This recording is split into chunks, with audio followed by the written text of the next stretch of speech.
طيبه. راجل اولا ادى حق الشهيد وعمل كل ما يرضي الله، وراجل اصله جايب السلطه كمان مش بمزاجه غصب عنه. مبارك يعني ربنا سبحانه وتعالى بعت لنا هذا الرجل، كفايه انه فرح فلسطين.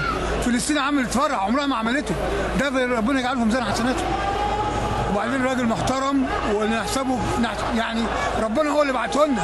لو قعد اي حد يحسبها عمر ما كان حد يصدق ان ده يبقى رئيس، لكن ربنا جاب واحد من السجن ودخل واحد السجن.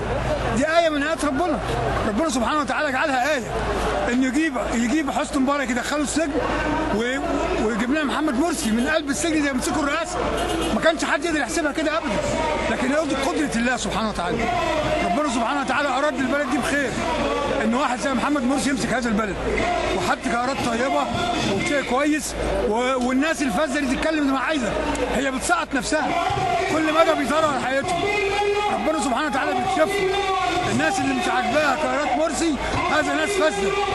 كان الاول بيطالبوا بشيء، عايزين يشيلوا النائب العام. طب شال النائب العام، هم عايزين ايه بالظبط؟ عايزين ايه بالظبط؟ عايزين يخربوا البلد، مش هتخرب. مصر من ارادها بالسوء اهلكه الله. مصر محفوظه ليوم الدين، ولا يفكر اي واحد، كل مدى بيتكشفوا. احنا ناس مسلمين، الاسلام هو السلم الامان. احنا ادينا اخواننا المسيحيين حقهم في الدستور كمان، هم ايه اللي دخلهم في حقنا؟ قلنا لهم انتوا ليكوا كذا وحقكم اهو. ايه اللي دخلهم في شريعتنا؟ يعني من حقهم يتكلموا كده برضه؟ ده يعني نقص بيهم.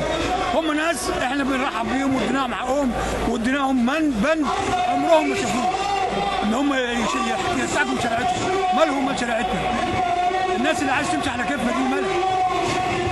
اول شيء لا يعني ربنا سبحانه وتعالى شايف كل شيء، مطلع على كل شيء، والراجل ده ربنا معاه. تمام. الف شكر لحضرتك. شكرا.